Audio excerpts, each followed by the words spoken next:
All right, this is how to get your makeup professional looking every time in minutes. I'm 46, filter free, your makeup artist with the ADD. I don't play. I'm like a 10-minute express makeup. Even if I'm doing event makeup on clients, I can do a 10-minute express. Let's go. First step, get your dead skin off. These are like exfoliating pads, First Aid Beauty. If you have different ones, get the dead skin off because if your skin looks crusty, your makeup's going to be crusty.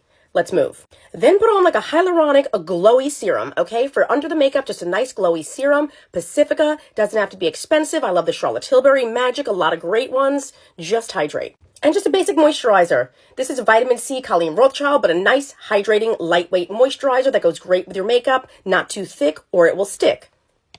Next. In a rush, I love a hydrating stick. This is a Splurge Westman Atelier, but Revlon makes a great stick. Bare Minerals makes a great stick. It's just very easy to put on and you can't mess it up. I chose one with a little bit of color because you know how I do.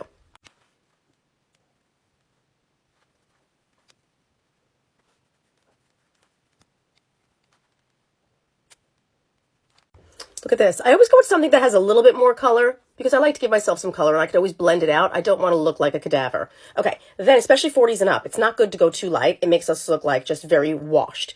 Then this is a little bit, go a little higher here. Wet n Wild. If you're not sure where the contour goes, every time this works, you put your finger right here in the cheekbone and stay above it for lift, okay? Put your blush right over it a little higher. This is Westman Atelier. That was Wet n Wild. Guess what? You balance it out. Then I use the same brush that had a little foundation on it and I push. So they marry together, no stripes, nothing obvious, and look at that. The foundation that was on the brush a little bit actually allows it to blend more naturally.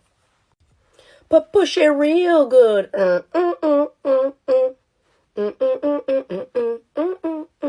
And by stippling and not just rubbing like wild, you're not breaking up the foundation that you just made. Take what's left over on the sides, get a little bit of that bulb, and boom.